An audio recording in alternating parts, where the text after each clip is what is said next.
second to go for the win. He got it. The Cougars win it. Number one remains number one. Cougars reset. Jackson again finds it. And the Houston Cougars go from the first four out to the Sweet 16. Stick it in your pipe and smoke it, baby. Yes! Welcome to the Scott Holmes Podcast, back for the first time with a week break in between recording, guys. It genuinely did feel like it had been a long time since we talked, even though this is just our regular recording schedule, just because obviously with the football coach being hired, like the news and the need for podcasts comes a lot more frequently, but plenty to talk about from the world of Cougar sports, current hoop stuff, some football stuff as the staff takes form, as guys come and go, mostly go to this point from the Cougar football program. Not that we're terribly surprised about, but obviously plenty to talk about with all those topics. Dustin, how are you doing, friend? I'm doing well. You know, within the last 24 to 48 hours or so, kind of like you mentioned, the reality of the guys you were going to lose in the portal has kind of started coming to fruition. So, that's a little bit maybe sobering, and there maybe, you wanted to cling on to a little bit of the fantasy that, like, oh no, everyone's going to immediately fall in love with Coach Fritz and want to stay, but that's just not really the way things go. So, but that's fine. So I think we'll get into that for sure here in a little bit, and got some hoops to talk to. But broadly speaking, having a hard time believing it's less than 2 weeks till Christmas, but otherwise doing pretty well. Bobby, I made the mistake of thinking you would not be with us this week because of a work thing, because I can't remember text conversations from 24 hours ago. You are thankfully here with us tonight to talk all things Cougs. How are you doing, my other friend? No, man, we're good. We're good. Everything's good here. So, weather's nice. Was in Houston this past weekend. Got to enjoy going to a Cougar basketball game. Not something that happens to me very these days, and got to see Dustin, some other friends, and overall really good time down there this weekend. So what about you, Sam? How are you doing, bud?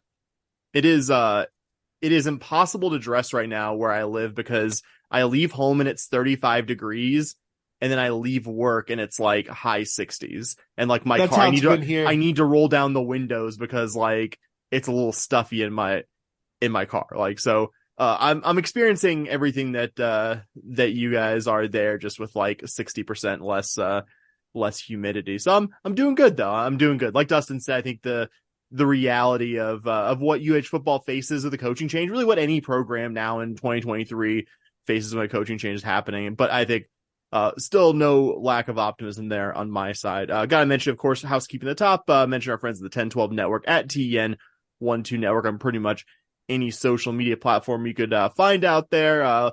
Follow our friends there, talking about all things Big 12 there, over there, the 1012 podcast, and our many sister school podcasts. Also got to mention our Patreon, patreon.com/SHPAWDcast. Give myself a tiny little pat on the back, even though I do need to update it for some of today's big entries before I go to bed. Our little transfer portal tracker. If you give us a little amount of money per month, just as low as 16 cents a day, by the way, to contribute and support our show financially. But nice little centralized tracker of the comings and goings. Like I said, at this point, it is almost exclusively goings of Cougar football as the roster takes shape under Willie Fritz. That, among many other things, along with just the good karma of supporting our little independent weekly Houston Cougar podcast in the process. That's patreon.com/SH podcast. Can of course mention our good friends from the Kansas City area, Charlie Hustle, charliehustle.com, makers of incredibly comfortable shirts, crew necks, and hoodies.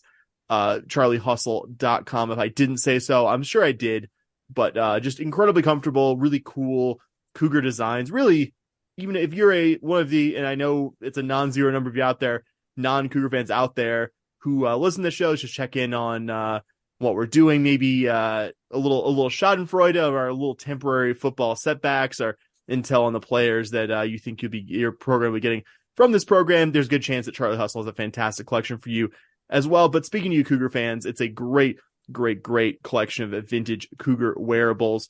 Use our promo code SHP15, SHP15, Cougar fan or non-Cougar fan, to save 15% on your first order at charliehustle.com. Guys, let's start with the sport that's not in season, but the sport that obviously is taking up a fair amount of the oxygen news-wise with the new staff. Cougar football, who I guess you guys can start wherever you want. We have a few different topics there, but I figured we'd start somewhere optimistic as the Willie Fritz coaching staff takes shape, and less about the how are we going to field a roster of 85 guys in the coming season. Does that sound good to everyone? Perfect. Let's do it. I think, if we're starting with reasons for optimism, you're talking about the staff, it gets real easy when you talk about defensive coordinator. Is it Shile or Shielwood? Shilewood. Shilewood. There you go. Shilewood come over, was the defensive coordinator with Willie Fritz at Tulane the past season with the excellent defense that they had there. And, really has had 3 different DC positions the last 3 years. And basically all of his teams have been really good defensively. It's Tulane this last year, Troy the year before that, Army the year before that, all, kind of top 25 or top 25-ish, depending on which metric you're looking at. And again, not at far from the 3 most resourced, talented, talent-heavy programs in the country in Tulane, Troy, and Army. So, and I think certainly there's something to the fact that he was inheriting a decent, team at Tulane this past year. But nonetheless, the fact what they did defensively, really impressive. Of the 2 coordinators that Willie Fritz had at Tulane last year, I think he was the one that the 3 of us were all pretty in agreement on, that looked like would be a solid hire, one that you figured probably would have had some offers to go elsewhere based on the track record over the last few years in particular. So obviously your coordinator hires, like we talked about, just it's a huge piece of the puzzle for next year, and hopefully for multiple years going forward, and getting Wood in there as DC is something that I think is, as again, we're going to talk about some things that are less exciting, but that's something to be genuinely excited about for the Cougar football program.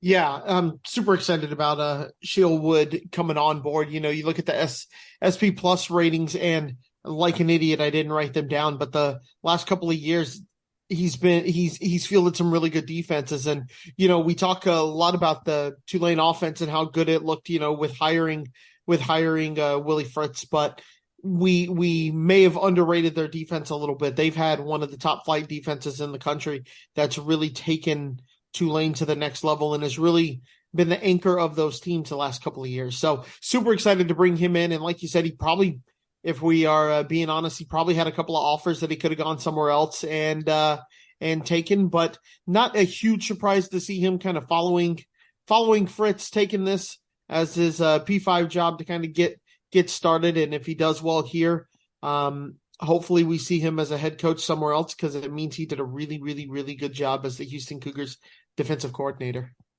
Probably the assistant I was most excited about possibly joining the staff from Fritz's Tulane staff. I think I mentioned him multiple times by name before it was official that, or I guess it's not official. Like, we haven't seen a U of H tweet that is like Shile Wood hastily edited into a Cougar polo or a shirt of some kind. But I mean, everyone who makes a living reporting on these kind of things is reporting as happening, and just joins from a Tulane defense that allowed under 19 points per game, fewer than 100 rush yards per game, 34 sacks in 13 games while forcing 25 turnovers. Like you said, Dustin also had really good defenses at Troy and Army. Prior to that, did inherit a good Tulane defense. Tulane had their previous defensive coordinator, Chris Hampton, hired by Oregon in a co-DC role there, but didn't inherit like an amazing defense at Troy. Like I think they'd had 3 losing seasons before he got there, so didn't necessarily step into a absolutely perfect situation. Just all the guy has done is genuinely be associated with good defenses. Coordinated top 25 defense at Army, coordinated good defense at the FCS level with Wofford, his alma mater. Prior to that, again, no sure things in this life, but he's been associated with too many good defenses over his career for it to be a coincidence. I think even the most bitter and jaded Tulane fan would say that, and so that's a large number of people. We've seen a couple of those, but like I don't think I've seen anyone say like, "Oh, Shile Wood actually isn't that good of a defensive coordinator." Even the most bitter and jaded fan would say that the guy can coordinate a defense. So really excited to bring him on. Even acknowledging, as I'm sure we will get to here later, that the job will be a tall task, at least early on. And so very interestingly, we do not yet know who Houston's offensive coordinator would be, despite the fact that if this podcast had been 24 hours ago, we would have been coming here and telling you that we did, in fact, know who Slade Nagel, we hardly knew you. Yeah, what was your favorite moment of the Slade Nagel era at U of H? It's a tough one, but time no. flies when you're having fun, boys. Time flies. Top moment, typing 4 paragraphs of notes about him, and that's it. There you go. But yeah, Nagel had been the offensive coordinator with Tulane last year, was reported to also be coming along with Fritz as the offensive coordinator. And it was a hire that, I feel like we're going to rehash the lengthy 3-way text message conversation that we had after this news broke here a little bit. But, I think kind of the conclusion that we all cumulatively came to, and you guys can add your own, color here as well, is just that, it wasn't a bad OC hire, but it wasn't an inspiring OC hire the way that, Childwood is an inspiring DC hire. And again, things are relative from one day to the next, 1 year to the next. Again, if you hire Slade Nagel after the 2022 season, we're probably singing in a different tune because the, Tulane offense 2 years ago was really, really solid.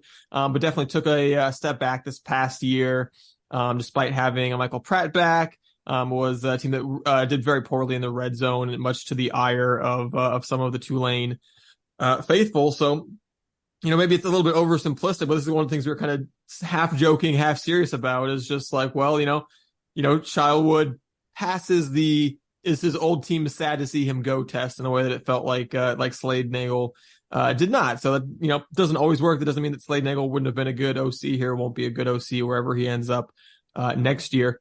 But, part of me is happy, I think, just because of Houston having such a larger salary pool than Tulane had. If you bring both your coordinators with you, it's like, okay, did you need that larger pool, or are you just using it to give raises to the guys you're already working with? It's like, ideally you go, okay, you'd love to go hire somebody that's so exciting that you couldn't have hired them at Tulane. And, in Wood's case, I think it's hard to argue that Fritz could have gone out and hired someone with a better CV than Wood has. But, I think in Nagel's case, I think, it's conceivable certainly that you could go out and you could find a guy who's at least as exciting, maybe a little bit more exciting than Nagel is. And I don't know, I'm kind of, as much as I would have, obviously I'm sure Coach Fritz, everybody would love to have an offensive coordinator nailed down at this point. The fact that we still got the OC search to go. When's the last time we were even remotely worried about who Houston's OC was, right? Because it was, in the Dana era, we always was like, okay, so-and-so will be the OC, whatever, Dana's the OC.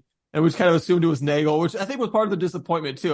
Part of me why I was a little bit like, oh, okay, sure. It was just because it's like, okay, we'd been just crying for Dana to, to bring in an offensive coordinator from some other program to kind of challenge them and spice things up. And again, maybe Nagel would have done a fine job, but it opens up that possibility. It gives you that beautiful, it could be anyone moment where you go, okay, who is Coach Fritz going to go out there and find to come coordinate this offense? Yeah, go ahead, Sam. Go ahead, Sam. Go ahead. Yeah, so I was on the other end of the Nagel conversation in the 3-way text, right? I can see your points, but I think the bar of will they be sad to see him go is kind of a bad bar to measure up against, right? Sure, that sounds really nice and everything, but if they are going to be someone that the school is going to be super disappointed to lose, especially at a top G5 program like Tulane was, they're probably going to be a head coach somewhere. Maybe they're going to do the jump from Tulane to Houston. You might see that on an OC level, but this is going to be, I guess the pessimistic in me or the realist in me is this OC job is better because it's in a P5 position. But does this position set him up better than he would have been set up to get a head coaching job at Tulane where he was? I don't necessarily see that. So I don't think anyone who is going to come here as their OC is somebody who the fan base that they currently coach for is going to be devastated to lose, because that person's going to go and they're going to be a top OC at a top flight P5 program, or they're going to go and be a head coach at a G5 program or a lower level P5 program. I just don't see, I feel like it's an expectation setting moment here where it's kind of yeah, I would love to see this guy come in and be an OC who we go and we grab one from a school. But basically what you're picking up is Slade Nagel, right? The guy you would want is a guy who has done pretty well at a G5 program, at a successful G5 program, has been successful, has shown he can produce a good offense in a resource short program like Tulane, something like that in the G5. You'd want a guy like Slade Nagel to be your OC. And we had him, and now we don't have him. And to me, that's disappointing because Slade Nagel, like I said, is the kind of guy who you would want to be your OC here. He's the kind of guy who has been pretty successful everywhere he's gone. The offense this year obviously took a step back. No one's going to say that. You go from 37 to 58. That is a step back. But at the end of the day, you're not going to get a guy who was an OC of a top 10 offense or a top, one of the top G5 programs. You're not going to get them to just become your OC here. But that guy would be Slade Nagel, right? I looked at other P5s when we were having the conversation. I looked at other G5 programs in the state of Texas, and most of them have guys who are like Slade Nagel, who have done it a couple of years, have shown some success, and that's just kind of the guy you would expect to get. I would just say my quick thought, wasn't as bad of a hire as people, generally Tulane fans, made it sound. I mean, he was their play caller for their most successful offense this millennium. Like, that has to count for something here.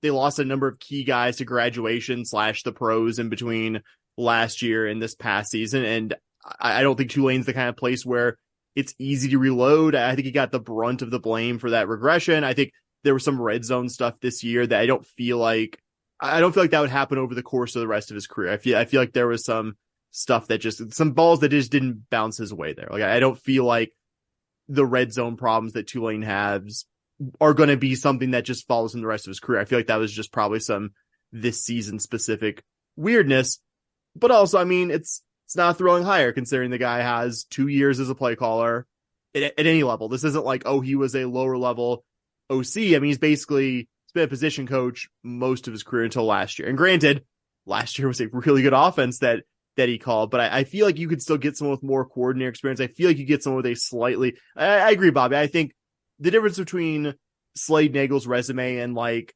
the realistic ideal OC that U of H could get, like, I don't think there's a huge difference there, but I still think there are more thrilling hires out there. And considering Fritz has such a large salary pool, I think our reaction to this, even though our opinions on Mr. Nagel, the once but not future offensive coordinator, the University of Houston, differ, I think we'd all be a bit more depressed might be the right word. We'd be a bit more down or disappointed if Shal Wood was the guy who today was reported wouldn't be a part of the program versus Nagel. I think it would be very funny also if, like, Tulane fans who spent like the last week like online like telling U of H fans what a bad hire he is ends up being retained by Summerall, the new head coach. To me, that would be extremely fun. I'm not saying that's going to happen necessarily. But what does that say about U of H if he does go back to be their OC? That he's from Louisiana, has lived there most of his life, has spent the last decade at Tulane, and didn't see it as a major quality. Like, I get it. Like, isn't necessarily like the greatest thing, but also like, again, like we think of it as just like, oh, well, it's an automatic that you would take this job. And a lot of times, like you see they do, but also like, think about this as people. Like, this man has a family. This guy has a spouse. Like, yeah. Oh, hey, we've lived here for almost a decade. Time to uproot and go 5 hours, west and live in Houston. Like, a lot of guys would do it. Several guys in this Tulane staff are about to, or are doing it right now, but it's not always a given, and would understand. I'm not saying that's the reason, but I'm saying it wouldn't surprise me if it is. Yeah. Yeah. And I think that it's important to kind of mention and remember that, like, oh yeah, every coach is a lot of them are very similar in a lot of ways, but each coach is a human being that's a little bit different, have different priorities. I mean, I think it's back in, what was it? Whatever year that we brought Dana around the first time as an offensive coordinator, right? Was OC or co-OC at Texas Tech, whatever it was, yeah. But just everyone wasn't a play caller there. Yeah, exactly. Was the clear like number two in the offensive hierarchy to Mike Leach there, and wanted to come to U of H where essentially he was going to get to be the guy on offense. And I mean, Willie Fritz has been pretty clear. He's like, hey, I don't have one side of the ball. I'm going to be involved in every phase of the ball, but I don't have, he's not Dana Horson, where he's an offensive guy who's going to be the offensive guy and is going to turn the defense over to somebody else. He's going to be involved, but I think he's going to give a lot of autonomy to all of his coordinators. So, I mean, I think we could see a type of situation where it's like a co-OC at a big time program that wants to come, be more in charge of the show. I think we could see a head coach that kind of, failed as a head coach, but got promoted there by being a really good offensive coordinator and then kind of bounces back and becomes a coordinator again. We've seen that lots of programs do that. It can be successful. And I think there are plenty of G5 coordinators that are willing to make the P5 bump, because I think it's easier to get a head coaching job if you've proven that you can coordinate an offense in the Big 12 than it is, that you can do it in the American. And if nothing else, I've got my lottery ticket here and it says Brennan Marion on it. Brennan Marion has not been hired by anybody yet. If he doesn't get the right G5 head coaching job or, P5 offensive coordinator job, maybe we're in that contention for him. I'm just throwing it out there. So the chance to absolutely get our dream scenario of Willie Fritz, Shia Wood, Brennan Marion as our triumvirate of coaches, it's still out there. I'm just throwing it out there. So, I don't know. Maybe I think it's entirely possible, Bobby, that you're right, that we end up hiring someone whose resume looks a lot like Slade Nagel's. I think that's entirely possible. But I don't know. I have a hard time seeing us doing much worse than that with the conference affiliation that we have now, with the salary pool that we have now. And I think there are some more intriguing options out there. So, again, not mad about it. And if for no other reason than, like I said, maybe it's completely irrational, but like I said, it just makes me feel like we're doing something with that money instead of just giving raises to the guys that we already, that the Coach Fritz already had there. I want to talk about the other assistants who are being reported to join the staff as well. Yeah, I was going to say offensively, Iman Nagavi staying on as offensive line coach. No surprise there. We've been openly speculating about that one for a while. And then I believe we still haven't seen the official position listed for Derek Sherman, who was the wide receivers coach for Tulane last year, but coached running backs Tulane the year before that. Young coach who has kind of worked his way up through a number of FCS and G5 coaching gigs. So, those are the two offensive guys. We can talk about the defense guys here in a little bit, but, Sherman, I think you always want to have some of those kind of younger guys on the staff. You always want to keep your staff somewhat young because, helps you relate to the players, helps you in recruiting, things like that. And I think Sherman, having, like I said, Tulane's been pretty good offensively the last 2 years. So I think getting a position coach, certainly not the worst thing in the world there, especially someone that has some familiarity. And then Nagavi staying on, again, I don't think any of us got a real good, fair chance to judge him in his 1 year at U of H. So having those guys involved offensively, again, it's their position coaches. They're not going to, blow you out of the water with their resume, or otherwise they'd be coordinators somewhere. But, I think it's both look like fairly solid hires at first blush to me, at least. Yeah, like you said, not an official position listed for Sherman, who is Tulane's receivers coach, but like you pointed out, coached their running backs along with their just awesome now Tennessee Titan, Tyjae Spears on that team. Well, one thing interesting there with me, though, is curious what kind of effect Sherman has on Tulane's top receiver, Chris Brazzell II, picking his destination. He's currently in the portal.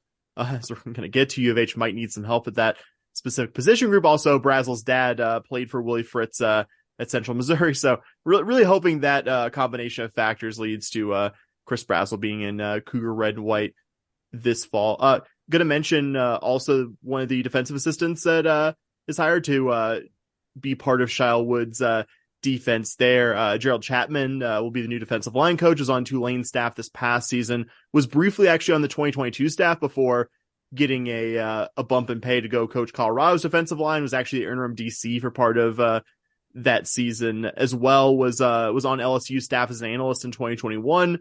Before that was a full-time assistant for the Bengals, working with their defensive ends and outside linebackers. And that stood out to me, man. NFL assistant jobs are hard to get, like really, really hard to get. Is the pinnacle of the profession. Even being like a defensive ends and outside linebackers coach for the Bengals is big for a guy like Chapman, who played D3 ball, didn't have necessarily like the connections you get playing Division I ball. Not that being a Division I player guarantees you, gilded ride into being on a staff, but I mean, we're not naive here. It helps to have those connections playing at this level, and he didn't have those, and that he is my age and worked his way up to being an NFL assistant less than 10 years after playing Division III ball. I think that's really loud. The fact that Ed Orgeron, a guy who is a defensive line coach by trade, like I realize he's been a head coach, but like Ed Orgeron, like made his bones in this business as a recruiter and defensive line coach, that he was like this. I would like this guy to work with our defensive line. To me, that's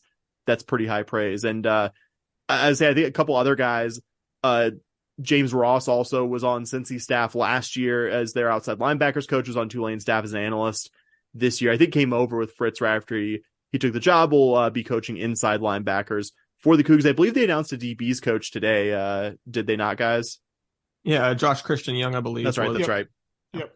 Yeah, Josh Christian Young, history of working with Fritz at Tulane previously, and I actually had work coach with him at Georgia Southern as well, and someone who's, had some successful units defensively. Certainly, again, it's, offensively, Tulane's been pretty good. Defensively, they've been real good. So you bring over members for that defensive staff here. I'm certainly on board with that, especially Chapman as well. Looks real interesting. Kind of funny. Twice in the span of 13 months left a job as an LSU analyst to be Tulane's defensive line coach, because he did it and then held the position real briefly. And then, like Sam mentioned, got hired away by Colorado mid off season, and then was there for their 1 year when their staff got fired. Returns to after their staff gets fired to take another analyst job for LSU, and then Tulane's like, hey, come on back, but for real this time, and don't leave for Colorado this time. So I guess no hard feelings about his abrupt exit the first time around. Probably got a pay raise, you'd have to imagine. Maybe give the guy a little pay raise for his trouble. But yeah, I mean, the fact that, kind of like what you mentioned, that getting some NFL work, getting SEC work, someone who's sounds like he's going to have a lot of recruiting connections already. Houston, I believe, getting a visit from what was a top 50 national recruit in the class of 2022 from LSU because of his connection to Chapman. So certainly, again, in terms of what we've seen from the positional coaches, you kind of know what you're getting with those. But I think I've been pretty happy, and Chapman especially. I love getting him at the D line. Just kind of a coach who I think soothes someone as exciting as that, soothes the disappointment of seeing Coach Brian Early, a beloved figure, moving on to somewhere else. Yep.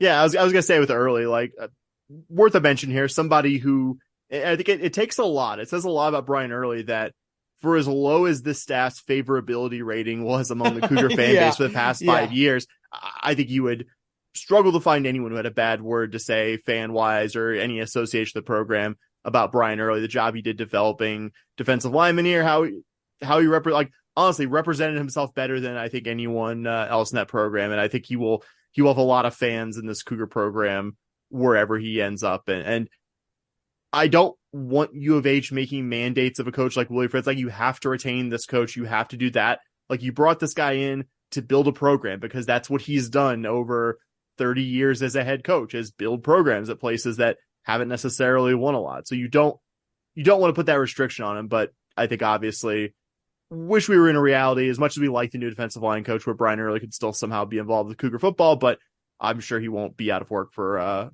too long. No, I don't think he'll be. He won't be unemployed for much longer than a couple of weeks, I would imagine. Good to point out also that 3 of the assistants we've talked about, Ross, Chapman, and Sherman, I was blanking in the receivers or running backs coach name, are all around our age, which is it's cool because the coaching profession, these are young guys. No, it's they're young guys. I'm yeah, that's right. I'm young still. I'm young. I'm young. Down with it. I am young as compared to the median Division I football assistant coach. That was just something random and much less important than all the other stuff that we talked about those guys. All right, guys, should we move to Houston on the personnel front and the transfer portal? I asked that question as Sam was taking a drink, but I got the thumbs up, so that means yes, we're going to keep going. So we'll. Sorry, Bob, I didn't answer though. Your vote doesn't count here. Yeah, well, it's 2-on-1 at this point, so I've been outvoted. I mean, I'd love unanimity, but we already have consensus. So all we need. But no, Houston in the transfer portal. Again, we'll start, I guess, with the positive, which is Houston has had one player that is coming into the program via the transfer portal, and that is linebacker Corey Platt Jr. from Tulane. Platt had been someone who'd been a backup there for a couple of years, was really well regarded, though, playing behind some really, really talented, eventual professional type players at the linebacker position on some of those really good Tulane defenses. And then coming into this previous season was someone who the staff was the guy who, you always have a couple guys every offseason that, every staff member is just oh man, this guy is ready to take the leap. And Platt seemed like he was that guy for Tulane defensively, finally stepping into a bigger role, just someone that everyone just said had a huge offseason, was ready to really, really contribute and then was proving them right. Had what it was like 13 tackles, I think it was. They're like 15 in like less than 3 quarters. In like parts of 2 and like a half quarters in their season opener. And then Torres, was it Achilles? I forgot to put him in. It was Achilles. His Achilles tendon, yeah. Torres Achilles tendon, which ouch. That's just one of those injuries I don't even like talking about or saying out loud because it just sounds so painful. But obviously missed the rest of the season. So, I think with an injury like that, you mean that those are often a year plus. So, I mean, it might be the case that he's, we don't know exactly. I think we'll just say we don't know exactly when he's going to be 100% and ready to go again, but certainly someone that I think it sounds like whenever he does get healthy, really has the potential to be a contributor in this linebacking core. And it's this linebacking core that I feel like for the Cougars has, historically been, you always have like 1 or 2 guys in the linebacking core that are just real standouts. And I feel like that's a unit that's been maybe a little bit lacking the last couple of years from some of the guys that we've seen come through this program at that position. So if Platt can, hopefully eventually get healthy and kind of be one of those guys, that would be a very welcome development, I think. Yeah, certainly a player Tulane fans expected to be long-term very good on that defense. I'm confident he would have been one of their top couple tacklers, if not the top guy, if he had stayed healthy this season. Like you said, Dustin, though, literally only played in 3 quarters of 1 game and still managed to get 15 tackles. A guy who should have 3 years of eligibility left. It feels like this most recent season is like exhibit A of what a medical redshirt season would be, which would give him 3 more years, but a bare minimum of 2 left in this program. And yeah, really, really exciting guy, a guy who contributed on a good defense the year before as a rotation guy, as a redshirt freshman. I think somebody who I expect will play a fair amount early and be a defensive piece worth building around long term. Yeah, I mean, even 24/7, when you look at his transfer ranking, he's a 90, he's a 4-star, 63rd overall transfer, 3rd linebacker. Anytime you can get a guy like that coming into your program, it's a good sign, and hopefully he can stay healthy. I mean, even as a prospect, when he was coming out, he was the 6th ranked recruit in Arkansas, which isn't as nice as Texas, obviously, but 6th in any state still 6th in any state still pretty good, especially one like Arkansas. I mean, it's not Texas, Florida, California, Ohio, but they still produce some decent football players out there. 86th rank, 3-star, 86 overall kind of player coming out of high school. Couple of years. You hope that Tulane did some development there, transferring in as a 90. And if a staff is going to bring a guy from their old school into their current school and they're making him jump up a level, right? Going from a G5, a really good G5 to a P5 program, that means that coaching staff saw something. They could have, when that's one of your first targets coming when you leave a school, it says a lot about what they think of him as a player. Almost like the staff was good at developing talent or something like that. I thunk it. I was like, wait a minute. Players can come into your program and get better as high school players. This is interesting. I haven't seen it in about 7 years, so I'm curious. I'm curious what that looks like involving U of H.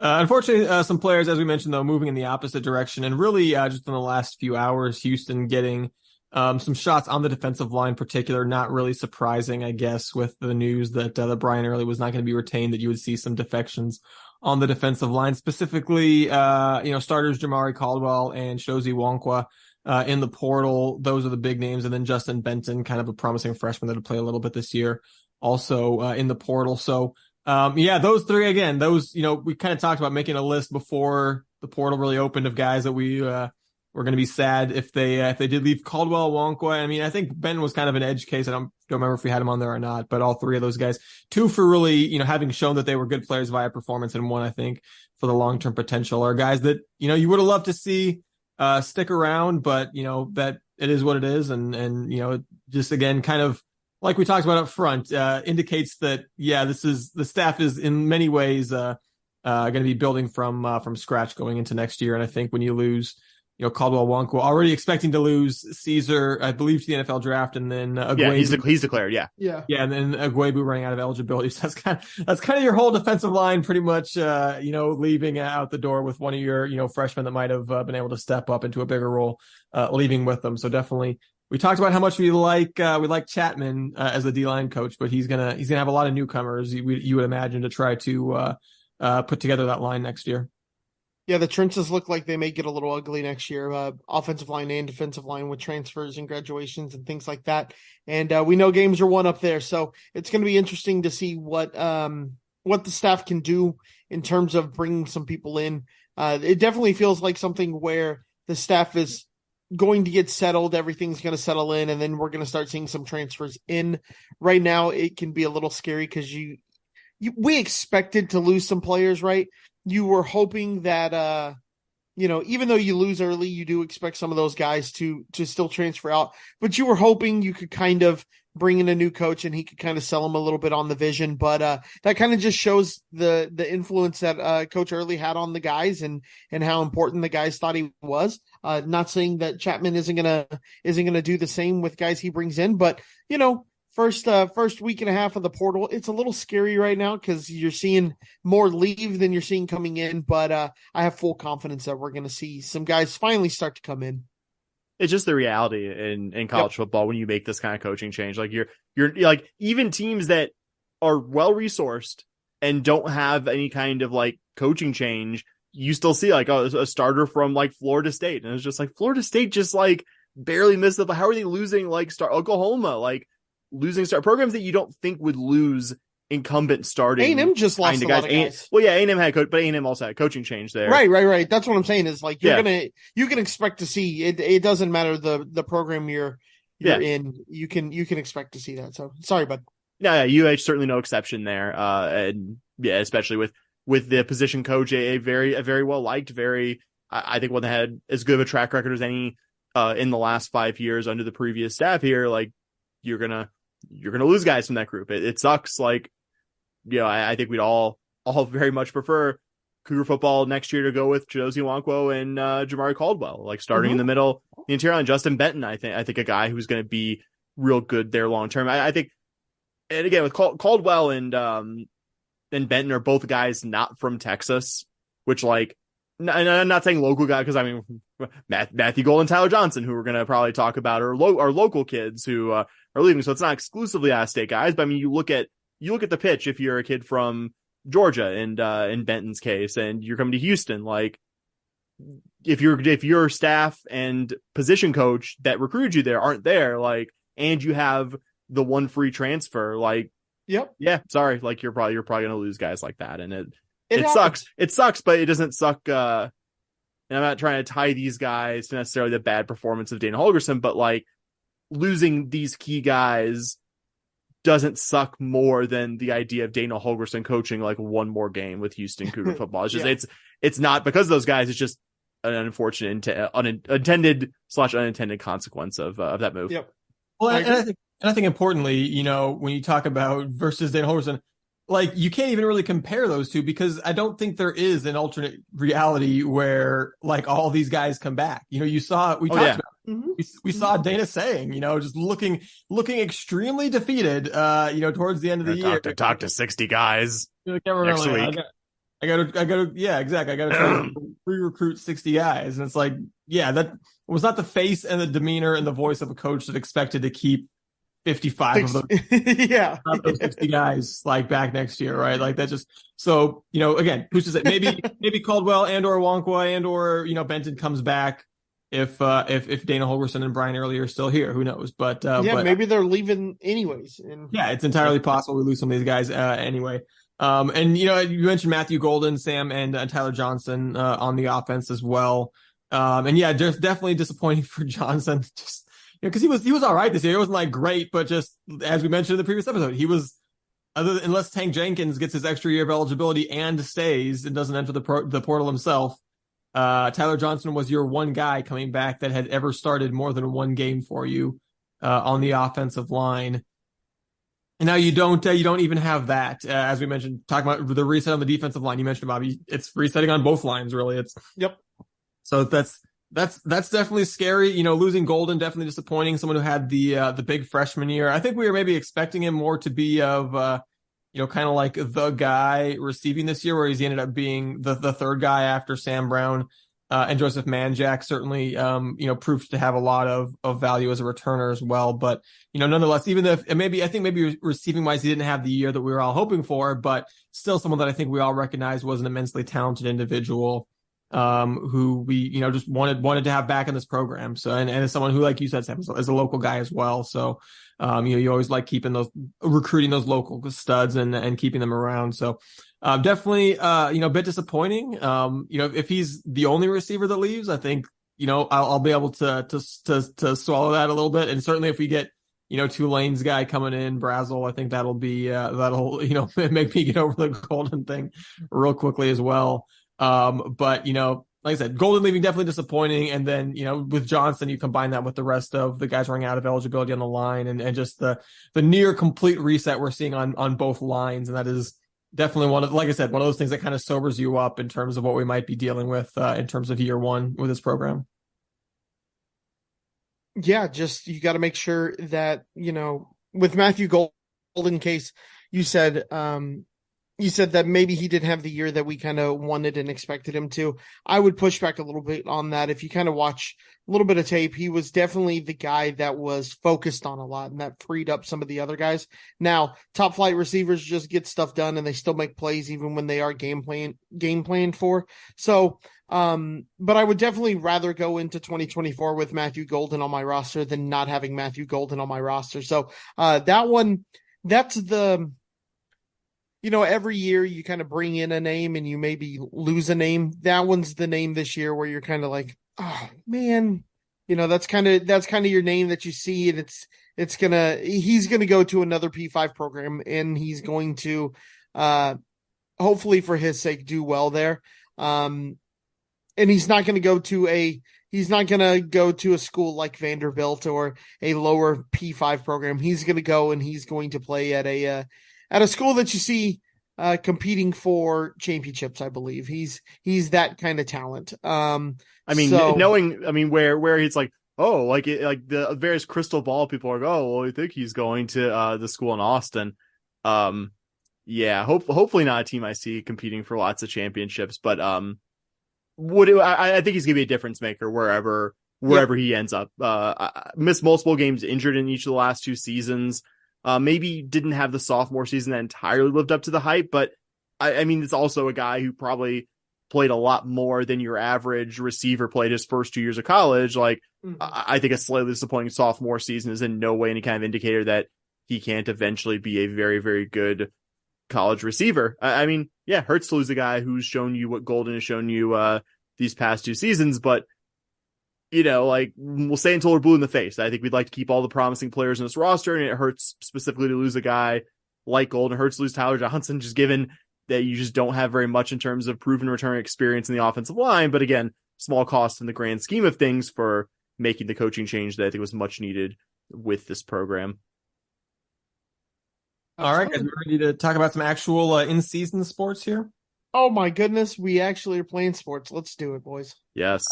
So let's start with Cougar men's basketball, which improved to 10-0 on the season with dominant and expected wins over Rice and Jackson State. Starting with that win over the Owls, your crosstown rivals, on Wednesday at the Fertitta Center.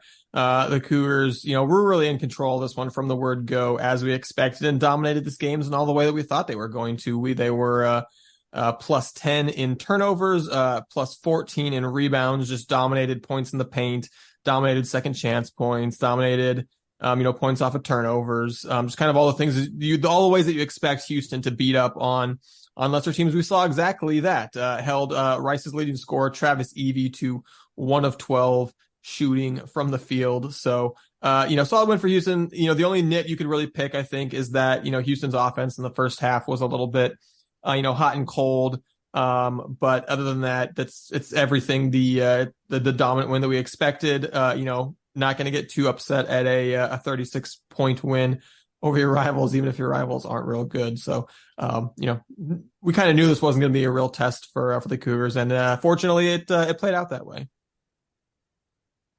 Even before the Cougs went that 14-2 run, late in the first half, that kind of well and truly put away any doubt in any of our minds that U of H was not going to win this game and not win it very comfortably. It just never felt like Rice was going to be able to do nearly enough offensively to stay in this one. I think nothing affected that more than the fact that the Cougs got Rice's big man, point forward, Max Fiedler, 2 quick fouls in less than 2 minutes on the court. And that kind of happens when you get an opposing point guard or point forward or whatever you want to call a basketball team's primary offensive distributor, you kind of see a ripple effect of that player's minutes being limited. It was harder for me to say than I expected, leading to limits mediated. But it has like a ripple effect on other players. Travis Evie, who you just mentioned, Dustin, made his first shot and then promptly like missed every single one he took for the rest of his game. Didn't even get any other points at the free throw line. And that's not a guy who's going to go 1 for 12. I think very often this year, even with Rice's struggles. And Sampson said, I think in his halftime TV interview, but the plan was to go after Fiedler early and couldn't have been more successful. He ended up only playing 20 minutes, fouling out, had a season high in turnovers and a season low in assists. I thought it was a really nice balanced scoring effort from the Cougs in this one as well. You had 4 different guys in double figures, 8 assists from Jamal Shed. And, Terrence Arsenault is not going to be the first name I guess it jumps off the page when you look at the box score, but I don't want his 6 points and 9 boards to get overlooked either. This was also the second fewest points Rice has ever scored in a head-to-head. Their first time, or I was going to say the fewest points they've scored since 2013 as well. 8th straight head-to-head win, Dustin, is 2 people who were physically at the last time U of H lost to Rice. A game that I missed a day's worth of pay for when I couldn't afford to miss a day's worth of pay to watch James Dickey era Houston Cougar men's basketball lose to maybe Rice's worst team or one of their worst teams, because there's competition for that this century. Their only Conference USA win that year, Dustin, that you and I decided to be there in person for at Tudor Fieldhouse. So no matter how much of an expected win this was, little things like that from the past making me cherish the fact that the Cougs won this game and it was really never in doubt for the 40 minutes of action.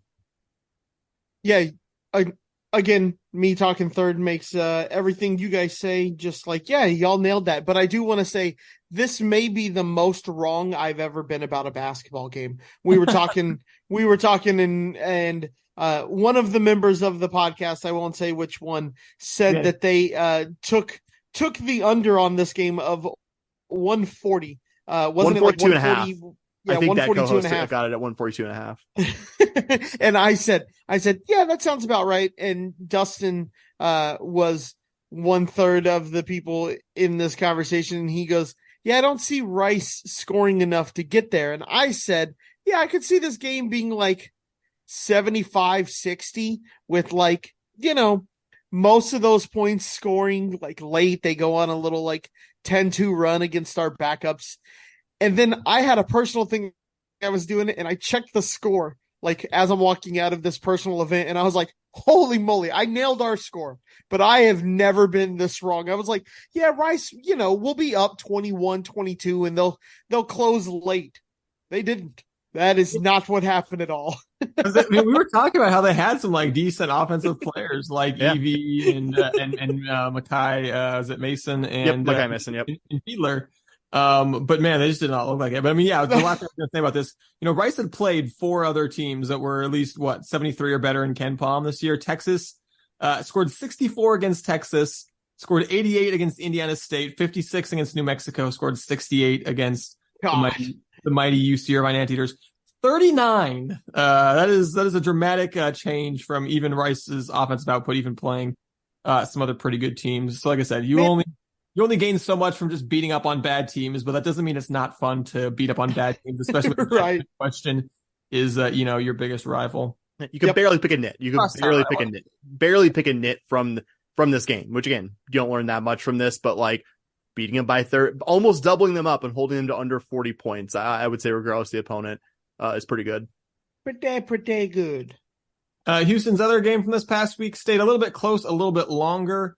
As Jackson State really, I think, came out with a lot of energy, a lot of toughness, a lot of fight in the first half. Houston ended up taking an 8-point lead into halftime, but this is one that I think we expected to be over at intermission, and it certainly wasn't. It was one of the Kelvin Sampson was too ticked off to even do the going into halftime interview, so he sent Kellen instead, who I think gave some comments about it saying, hey, tougher team wins. And in the first half, Jackson State was a tougher team.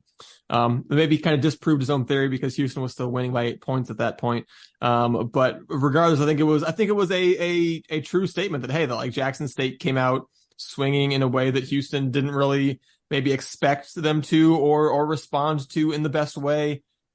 in the first half. And I have to say in the first half, because in the second half, Houston came out, outscored Jackson State, doubled them up 52-26 in the second half to take that, like, oh man, this game was kind of weirdly close. And all of a sudden you look up and it's a 34-point margin at the end. So definitely throwing to Bobby first here because I don't want to get him buried, and also because he was at the game with me, so I know he has. I was gonna say get to Bobby first here. First-hand observations here, but definitely Bobby, one that you and I were kind of looking at each other going, okay, they're kind of hanging around until they all of a sudden very much were not doing that. Yeah, I remember a couple of things that kind of happened in the game that caught my attention. I remember we jumped out to a 14-point lead pretty late in the first half. Maybe it was like with a couple of minutes left to go in the first half. And I looked at Dustin and I go, this game feels a lot closer than 14. And then they kind of went on a run, and, the first half ends with an 8-point lead. And yeah, Dustin, we were kind of looking at each other going, I don't feel great about this right now. Like, this is the kind of game you come out and you play and you just kind of start. If you do this against a better team, if you do this against anyone in Big 12 play, you're going to be down 16-17 going into the half. You just cannot play like this. We noticed, I think Dustin and I counted in the first half a floater. We probably went 1 of 12 on floaters in the lane and just outside the lane. We couldn't make a bucket, though. I jokingly told Dustin it looks like Kelvin forgot to take the lid off the because I don't know if you guys know that he does that in practices. He'll put a lid on top of the basket. But the ball can't go in the basket. Why would they? That is correct. Yeah, it looked like he left those on in the first half of the game. So Jackson State shot unbelievably well. I mean, even though this was a 34-point game, Jackson State still shot 42.5%.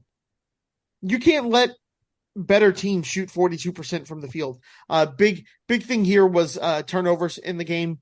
That was a big one for us. And at one point, I remember I looked at Dustin and we had talked about how we noticed us finally pulling away on rebounds. Cause at one point it was tied like 20-20. And that's just not a way that a Kelvin Sampson team is going to win. And then from there, we pretty much dominated the second half. And we just knew that it was going to be one of those games where you didn't want to be in the locker room at halftime facing Kelvin Sampson in the mood he was probably in. And then just a couple of notes on the crowd.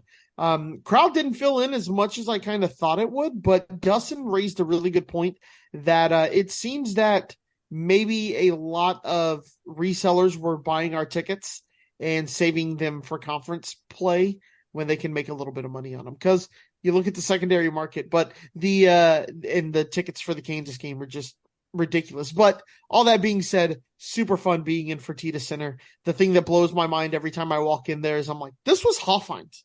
Like, this used to be Hoffheinz? Like, what is this? How did this happen? It's a really fun situation to walk into. It throws you off when you don't see the little deer blind.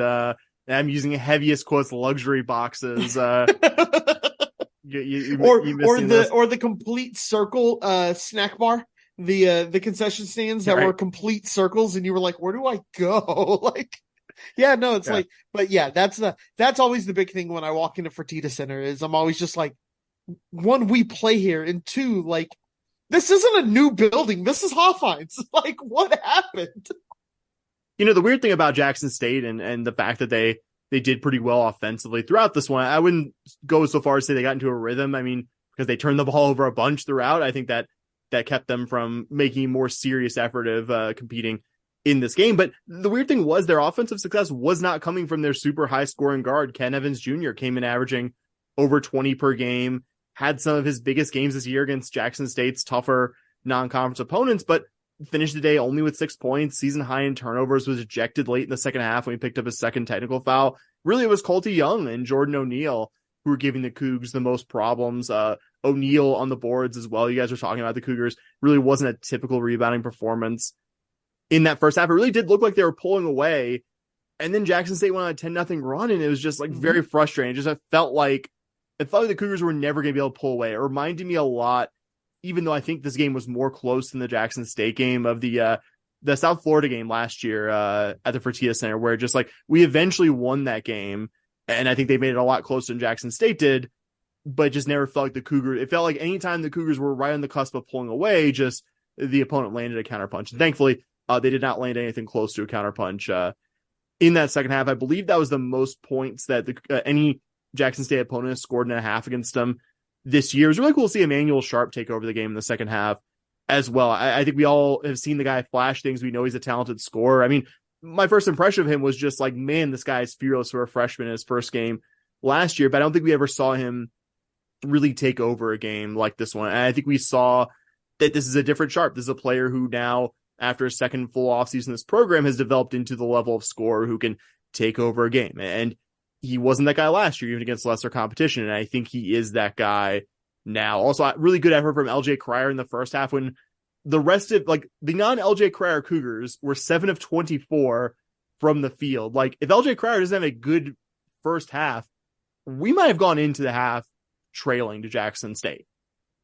And like, it's one game. You're not going to freak out about one game. And we've seen this team, especially like these Saturday, like late morning, afternoon tips. You've seen the team kind of look sluggish. Like, I remember last year, even though, again, much better opponent, but it was Kent State last year, right? That was just this excruciatingly low scoring game where the Cougars just couldn't hit anything. And it was a Saturday late morning tip off. Again, you, like Bobby said, you cannot have this effort against better teams, but that's what you have non-conference play for, is to figure things out like that, to get all the bad performances out of your system and save only the Gophers conference play. Okay. Not that simple, like not that simple, obviously, but yeah, really, really impressive second half, maybe less so in the first.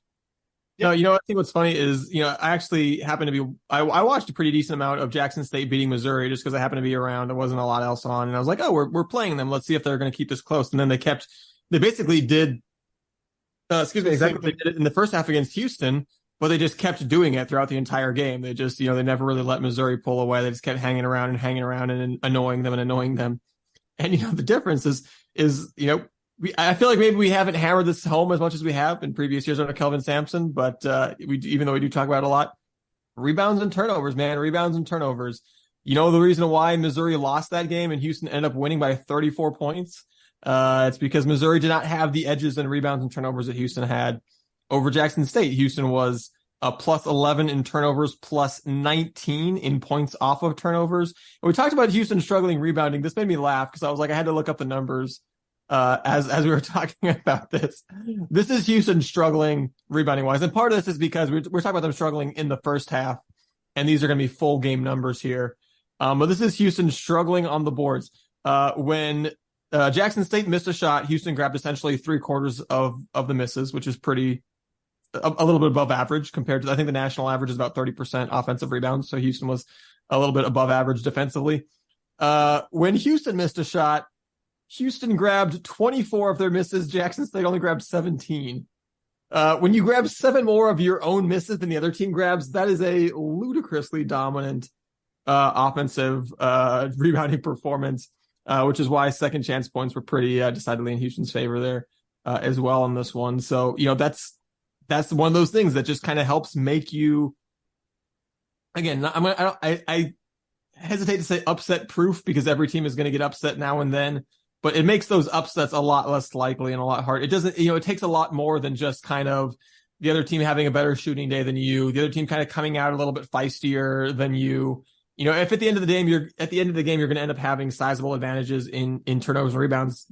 Those upsets just don't happen very often. And that's why, like I said, we saw it, Houston kind of right around where the line ended up being, getting the 34-point win. All right, then moving forward, looking who Houston has coming up this Saturday. They will be at the Toyota Center, not at the Fertitta Center, but the Toyota Center, facing the Texas A&M Aggies. This is A&M's most hyped team coming into the season in a long time. They're coming off of a season where they went 15-3 in SEC play last year, made their first NCAA tournament appearance in 5 years, although they did lose big to Penn State in the first round. But I think broadly the hype for this team coming into the year has been pretty justified because this is a good team. Although notably after a 5-0 start to the season, they have alternated losses and wins over their last 5 to fall to 7-3. But nonetheless, all their losses to good teams in Florida, Atlantic, Virginia, and Memphis, and they do have nice wins like a road win at Ohio State and a neutral site win over an Iowa State team that I think even non-partisans like myself would probably say is a pretty strong Cyclone team this year. So, just one of those real interesting kind of, I don't want to say strength, I'll say stronger side of the court versus stronger side of the court in that, A&M is just a really, really, I think currently top 10 offensive team per Ken Palm going up against Houston's defense. And the other side of the court is, obviously Houston's still a strong offensive team, but, and A&M not terrible defensively, but maybe they're lesser sides of the court there. So I think really, really, fascinating matchups. I've got some more thoughts here, but kind of want to get to you guys here and some of your thoughts for this big, I guess technically neutral site matchup with A&M on Saturday. So I guess I should have tagged one of you. Bobby, go. Yeah. So anytime you get to play the Aggies, it's exciting, right? In pretty much any sport. But like you said, Dustin, team's really good coming into the season, and they have some really good wins. I really just want to beat them because they lost to Memphis, and if we lose to them, we're gonna have to keep hearing it from Memphis fans all over social media. So, but just be on the lookout. Top scorer Wade Taylor, averaging 17 points a game. He's gonna come out. It's gonna be interesting to see what, like you said, Dustin, the Cougar defense does against this pretty good offense of Texas A&M. But can Shed go out there and kind of handle Taylor and see if U of H is gonna do the classic, let one guy get his buckets and shut everyone else down, or if we're going to do the shut him down and then let everyone else score kind of deal. So gonna be interesting to see how this one plays out. And playing at Toyota Center, obviously we'd love to have A&M at Fertitta, but understand that money is calling at the Toyota Center. So Sam, what do you think? I was going to say, this is your highest rated non-conference opponent right now, though I would bet Utah ends up somewhere around where A&M is when it's all said and done. You mentioned Wade Taylor, but Bobby, multi-year starting point guard. I think that if you're a neutral, the Wade Taylor Jamal Shed point guard matchup is a really, really good one. Two Texas guys, two maybe undersized to the typical. Not that they were bad recruits, but like neither guy was a blue chip recruit. Both guys who play with kind of a chip on their shoulder. Taylor's average just over 17 points per game, is top 75 nationally in assist rate. We'll note, though, he has struggled in some of the more recent contests for the Aggies. Was 3 of 14 last time out for them against Memphis. Was 2 of 10 at Virginia. Was 5 of 15 in that loss Dustin mentioned, or that win. Was a big, as I say, they were down like 20 something early in that one and came from behind to beat Iowa State. Dustin, I'm not trying to rub salt in the wound here. You're secondary team, but I don't have my notes. Is that the facts as I understand them for that game generally? I believe so. Yeah. So like he did also have 35 points against FAU. And if the Wade Taylor, who scored 35 and shot it really well against FAU, shows up on Saturday, I think we'll be sweating this game out a fair amount. Also, the Aggies got back super senior Tyrese Radford, who'd missed the previous 3 games with what sounded like a nasty illness. Didn't seem like he was 100% against Memphis, but I think he could be by the time this game rolls around on Saturday or something close to it. Really interested also the matchup with the Cougar front court against the Aggies group of super veteran big men. Henry Coleman, a guy who started his career at Duke, one of the more efficient scorers in the country, is making over 65% of his field goal attempts, is averaging just over 13 points and just under 9 boards per game. Obviously a team effort, but I think no Aggie player is more responsible for them being the number 2 offensive rebounding team in the country than Henry Coleman specifically. They have a couple other veteran guys who don't do a lot offensively, but are really good rebounding and defense guys. Wildens Levesque, who the Cougs actually saw a couple times when he was at South Carolina back in that home and home several years ago, which tells you how long he's been playing college basketball. And Anderson Garcia, Mississippi State transfer. Neither guy's going to do much offensively, but they will both give the Cougars, I think, difficulty on the offensive and defensive glass. I think my final thought is that A&M can absolutely win this game. I want to preface everything I'm about to say with that very brief statement of fact. The Cougars are rightful favorites in this one, but this Aggie team has generally shown themselves to be the level of opponent capable of playing well enough to beat a really high-level team like this U of H team. But just looking up and down at them And looking at which teams have challenged the Cougs this season, other than offensive rebounding, I don't know how A&M goes about winning this game other than playing dramatically better than they've played in some key areas this season. I think to really challenge the Cougs, you need to be a high-level three-point shooting team, and the Aggies have been the opposite of that.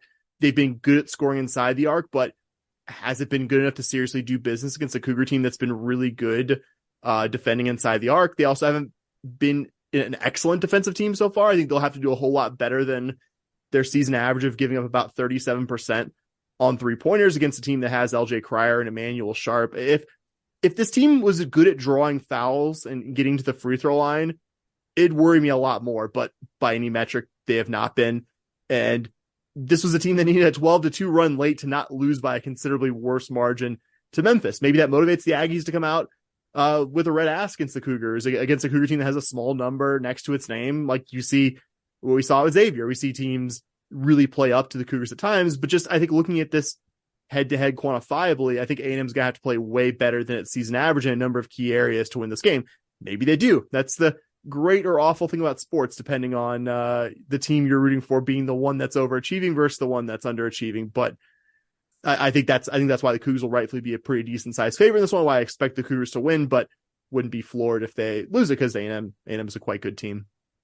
Yeah, I think you mentioned how good they rebound, and they are one of only 3 teams in the country right now that is rebounding more of their own misses than the Cougars are. We're rebounding a ridiculous 45% on the season. They'll play against a pretty tough strength of schedule that they face. They are rebounding, which is really, really impressive. And, in terms of, I think, why this game actually scares me probably a little bit more than it does you, Sam, is I just talked about the things that kind of make you upset-proof rebounding and turnovers. They're a top 10 offensive team per KenPom, but they're doing it in basically like the classic old school, like 5-ish years ago, Kelvin Sampson team before we got like a few decent shooters, where right now their effective field goal percentage is below the national average, but they're a top 10 offense because they're taking care of the ball and they're rebounding damn near half their misses. And that's, as we well know, as we personally know, that is a recipe for success. So kind of like Houston, they're certainly a more dominant offensive rebounding team than they are a defensive rebounding team. So I think this could be a game where we see both teams end up getting a decent number of offensive rebounds, a decent number of second chance points. But if that kind of cancels out, and this is an team that doesn't force a ton of turnovers, but if they're able to kind of limit their own and make the turnovers and the rebounds things kind of neutral, that's when kind of the vagaries of who has a better shooting night comes into play. And certainly I'd like to think Houston will do well offensively here, as defense is definitely their weaker side of the court. They gave up 81 points to Memphis at home in their last game, which is pretty rough.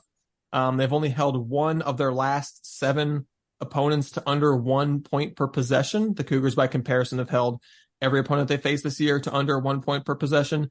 But kind of like we said, if you want to pick one nit with Houston this year, they've been inconsistently offensively at times. So some kind of stretches of cold shooting from the floor. So, I'd like to think we see a really strong Cougar offensive performance to take advantage of an A&M defense that is just all right. But I don't know. It's very plausible to me to see rebounds and turnovers kind of mostly leveling out. And then, if you face an A&M team that does come out red ass and does kind of, play with a little bit more of a chip on their shoulder in the first half than Houston is, you probably have a deficit at the half, and, you're going to have a harder time making that up than you would, against a Jackson State. Yeah, I think it's just going to come down to, like you said, Dustin, the thing that makes us kind of upset proof, rebounds and turnovers. And I think that's a great analogy of saying that how they play is kind of how we played 4 or 5 years ago, where you can just be successful doing that. We did a Final Four run on it. So I think the Cougars, this game worries me just because it's a rivalry game. I don't even know if I'd call it a rivalry game, but it's a game. What have we said for the last 2 years? You have that little number by your name. You're going to get every team's best shot. And this is a really good team that is going to give us a really good shot. So how do the Cougs handle it? Schedule these games so you play good name teams to help get you ready for this Big 12 schedule, but also March. I'm glad you mentioned, Dustin, the whole, like, it made me sort of nostalgic seeing a team that was just like really, really good at offensive rebounding, kind of iffy at shooting, and just great not turning the ball over. Like, just that can describe so many Cougar teams of the respect, so many Cougar teams that that we absolutely loved. And yeah, I don't disagree with the word you said, by the way. A&M can absolutely keep this competitive. If A&M was a top 40 defense, like I'd be sweating this. If it was the reverse, if A&M was like a top 75-ish offense, a top 10 defense, like obviously you could ask the questions about how they get points there, but facing a truly elite defensive team versus what A&M is, which is a slightly above average defense team, maybe scares me a bit less. But again, like I prefaced, like A&M can absolutely win this game, would not shock me at all if they do. I just get scared when we have to depend on our offense, because we've kind of built on defense rebounds, not turning the ball over. And as Dustin said, we've had a lot of inconsistencies offensively this year. You come out cold like you were, and you can't make any floaters versus A&M, you find yourself in quite a bit of trouble. So the offensive consistency is going to have to show up. We're going to have to see a really, really solid performance from the offense to make this game not as close as we hope it is. I mean, again, just kind of the last X factor there is, if it comes down to who's shooting a little bit better, you're shooting in a big NBA gym that you're not used to shooting in for both teams. Oh, yep. It's always kind of a wild card as to how that's going to affect people, especially early on. So definitely, very, very intriguing game for Houston on Saturday, and one that I think we all agree that they should be favored in, but I think also agree that that A&M is capable of beating them if Houston doesn't play particularly well. Yeah. All right, sticking with the hardwood, we'll move over to women's hoops, who earned wins over Texas A&M Commerce and Texas Southern over the past week to improve to 7-1 on the year. Open things up with that win, their first road win of the year in Commerce, Texas, and really, a remarkably dominant defensive performance, especially in the first half. Houston went into halftime leading 32-13, holding was it the Golden Lions? I should know this, but I believe. Yeah, I think it is. That sounds right.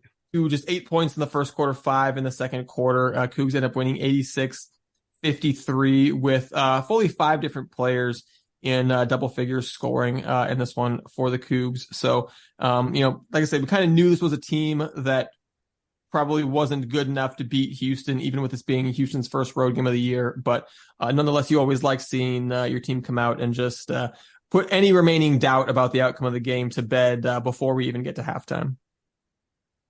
Yeah, still some concerns here with offensive production. I know you see the score, you see that the Cougs put up 86, but they still shot, I want to say in the second quarter, they shot 12.5% or just something.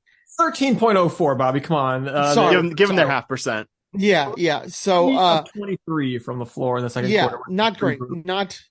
Not what you're looking for there. Sorry, I got that so wrong, but I thought, I think it was Commerce that shot that percentage. I heard a commentator say it, but the team's combined like 5 shots in the second quarter. Yeah, not great. You cannot.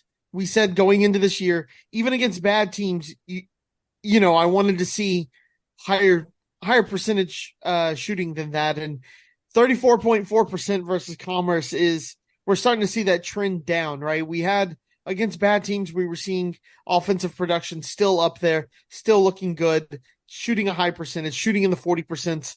And then we played Middle Tennessee and we saw it go down, and you were going, okay, maybe not. Against a bad team, we shot 34.4% versus Commerce. That's still concerning. You will not be able to play a Big 12 game this year and shoot 12.5 or 13% from the field in a quarter and even come close to winning the game. It's just not going to happen for us. It's the advantage of going third in this topic is that Bobby got to see all my negative notes. Cause I had that. Yeah. Like, I mean, glad they won the game. We'll give them a slight bit of credit that it was their first time away from shooting the Fertitta Center like that. That has some kind of effect, but yeah, it does kind of tamp down the enthusiasm. It's like, okay, but this way of winning wouldn't be sustainable against much as a Big 12 opponent, against like a decent, like top 100, top 150 kind of opponent. We'll like say a Middle Tennessee State.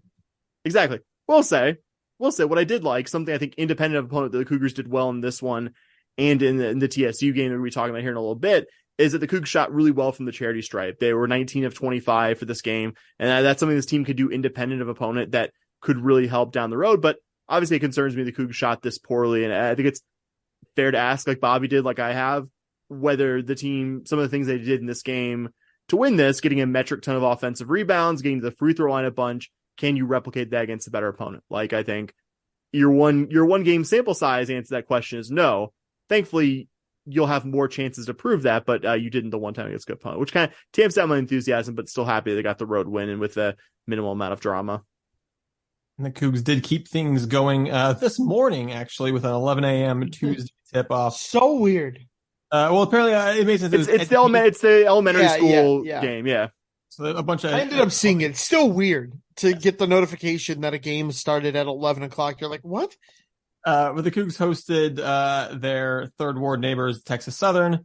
And again, another game where we saw Houston just, we knew that they were kind of always going to be likely to win comfortably, but saw them remove any doubt right out of the gates as they dominated the first and second quarters, went into halftime up 41-19 and ended up cruising to an 89-42 victory. So another dominant win for the Cougs, and one that they actually did get, in fact, by shooting really well from the field, shot over 50%, just 32 of 63 from the team. And another, it was Malia Johnson led the way with 16, but just a ton of scoring parity here. Cameron Jones with 10, Layla Blair with 11. We had players with 8, 7, 7, 6, 6, 5. So just scoring up and down the roster, kind of what you want to see, everyone getting a chance to contribute against, one of the weaker teams on your schedule, and a strong offensive performance, and kind of like I said, a win that was one that you could put in the win column essentially by the end of the first quarter. Yep, gotta love it when that happens. Easy wins are fun. Big takeaway from the game: Cougs shot 50%, 50.8% in this game. We showed the game before that even against a opponent you are clearly better than, it's not easy to put the ball in the bucket. And if you're going to play a bad team, shoot 51% against them. I'm okay with that. That's the big thing I've been looking at this entire season. Every week I'm going to come in here and I'm going to talk about the field goal percentage, because that's the thing that hampered this team last year, was the fact that they couldn't put the ball in the bucket no matter who they played. This year they're doing a better job of it. I mean, 36 points off turnovers after you force 29 turnovers looks great. That'll play. Yeah, that'll work. Going forward, it's just going to be, can you keep doing it? Can you keep this type of play up? I didn't realize this program, these two programs hadn't faced off since December of 2008. Like, I realized that, like, again, it's not just a given that, you're located near another Division I school that you'll play each other all the time, but just like, God, for the logistics, I just, like every other year game against these two teams, like you're basically paying nothing for like transportation on this, guys. Like, come on. Not telling anyone how to do their job here. I will say TSU came into this one with a 1-5 record, but the only team that's beaten TSU by a larger margin this year is the defending national champs and current number 7 LSU program, who beat the Tigers by 59 points back in November, I believe. And the Cougs allowed fewer points than LSU as well. I mean, stuff like this makes you wonder, hey, could this be a good team? I keep going back to that one game against Middle Tennessee State, and what a decisive loss that was. But I mean, just focusing on this game, I think little you can quibble with here. Cougs never trailed. We're up 22 at the half. Shot pretty well. Never let this become anything like a close game.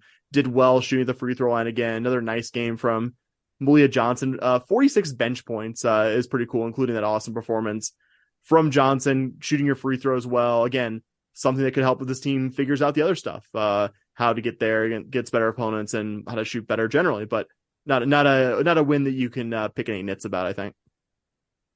All right, well, we keep talking about how Houston has failed their one real test of the season, and that was the game against Middle Tennessee.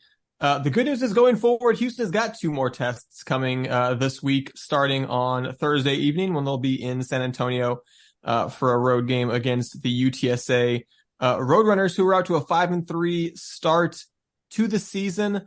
Just 143 in the net rankings, which just doesn't jump off the page at you, but they did play Texas Tech within 5 points in a road game in Lubbock. And certainly we talked about how Houston has struggled offensively, and specifically in their one road game especially. This is a UTSA team that is holding opponents to 35% shooting on the season, so definitely a game that you worry the Cougars are going to be down in the 30s in terms of their shooting percentage again there. So I think kind of by first blush is that this is probably not as good of a team as the MTSU team that smashed Houston, but it's a road game, and I think they're probably better than everyone that Houston has beaten up until this point in the season. So definitely a game that feels like it could probably go either way.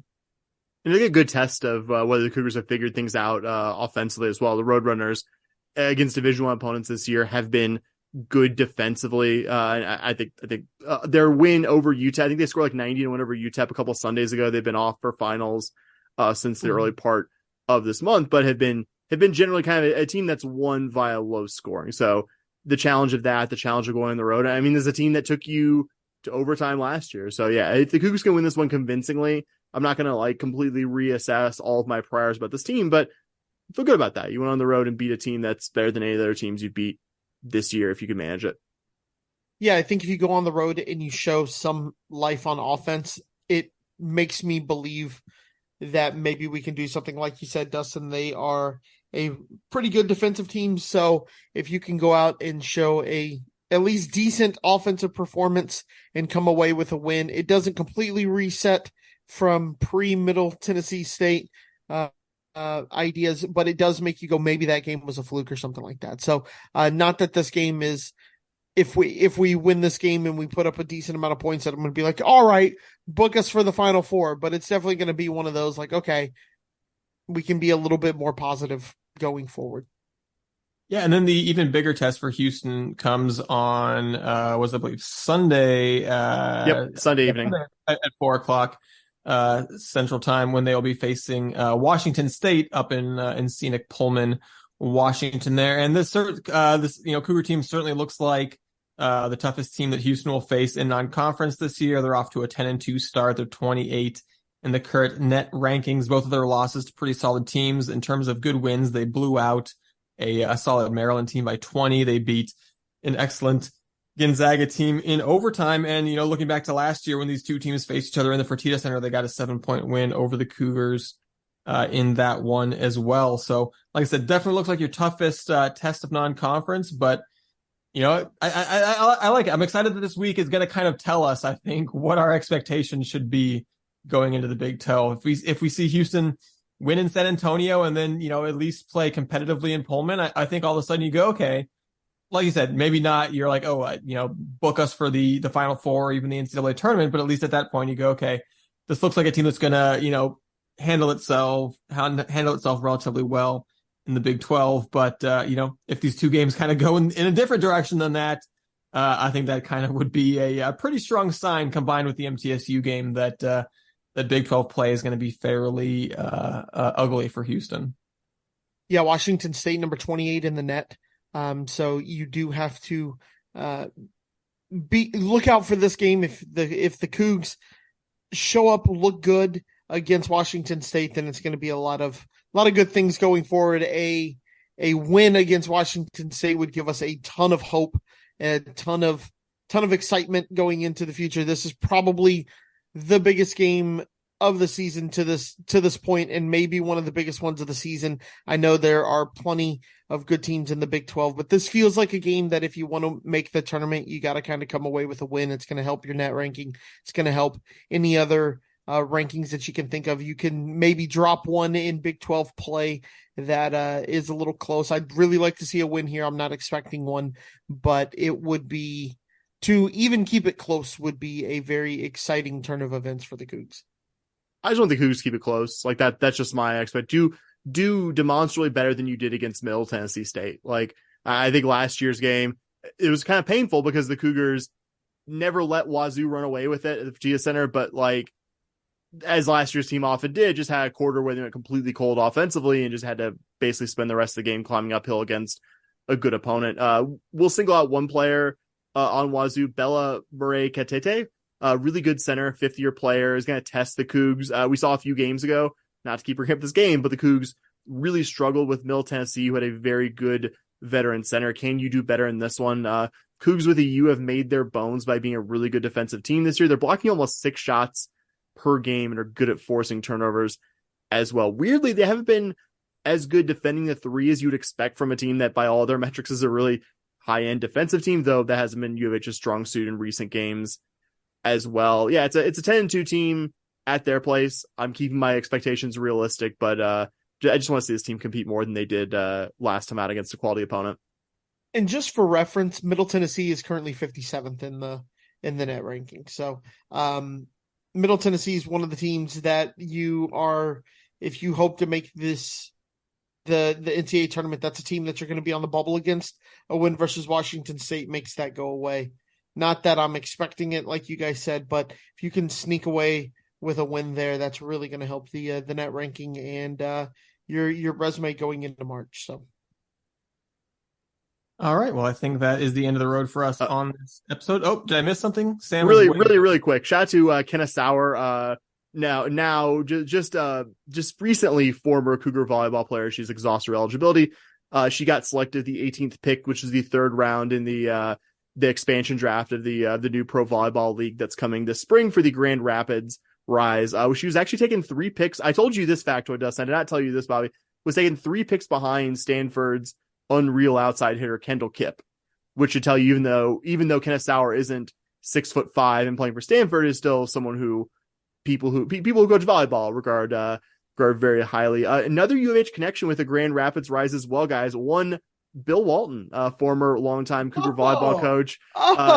During our earliest days, the halcyon days of us as Cougar fans. You can tell that name hits a spot because I was kind of leaning back waiting for the outro. You say that, I'm like, hold on, let's go, baby. Bill Walton. Who has yelled at us before because friend of the show, friend in real life, graphic artist of this program. Don't do Bill like this. Don't do, even though we're an hour and a half in, don't do Bill like this, man. As also his friend. I won't tell the full story, but that man is the reason why Bill Walton yelled at us very loudly at the Athletic Alumni Center. Yeah, he's their associate head coach and was just kind of doing just looking at who else was on their roster, and I saw a coaching staff, and I just did a double take. I was like, wait, is that I was like, it's gotta be there's not a chance that there's how many another Bill guy Waltons are there that's that age who is named Bill Walton who is coaching volleyball, which is a cool little connection. Awesome. What a name. What a throwback there. Great name. Great pull. Did not expect to have that with that news, and excited because one of the expansion or one of the teams in this first year league is in Vegas, so I will 100% be out there for Grand Rapids Rise playing out here, and hopefully see some Kenneth Sauer playing on the court at the professional level. So just that little update there. That is, I think, all I have for Cougar news. I was going to say, if we're going to do a little bit of former Cougar news, I want to just throw out a future Cougar news here to balance it out real quick. Oh yeah, I know we're going. Miller scoring. U of H men's basketball commit who will be the freshman next year, scoring a program record 68 points on 28 of 38 shooting. That's pretty good. That's pretty solid. That'll play. That's wild. Yeah, there you go. So some fun news all around. That's where we will actually go ahead and end this episode on our way out. As always, encouraging you, if you enjoy this podcast and you feel like you can afford $5 a month, would love for you to go to shpodcast.com or not. That's a lie. We would love for you to go to patreon.com/shpodcast. When you can go to shpodcast.com too. That is our website that I believe is still up and running and has where you can find a link to our Patreon. In fact, so I guess roundabout, I was right the whole way. We'll just roll with it. Patreon.com/shpodcast. $5 a month. You get the bonus content. You get the good karma. We would love to see you over there. Regardless of whether you're a Patreon supporter or not, we'd also love for you to support us by leaving a 5-star review for our humble podcast in your podcasting app of choice. You can also support us by going and following our friends at the 1012 Network and by going to charliehustle.com and using promo code SHP15 at checkout. If you want to get in contact with us, say hi. You can tweet at us at SHPodcast. You can email us shpodcast@gmail.com, or you can shout into the ether at blue sky at podcast.bsky.social. That's it for us. If you made it all the way to the end, you're an absolute rock star. And as always, go Cougs. Go Cougs. Vamos los Cougs. Go Cougs. Go Cougs. All right. Go Cougs.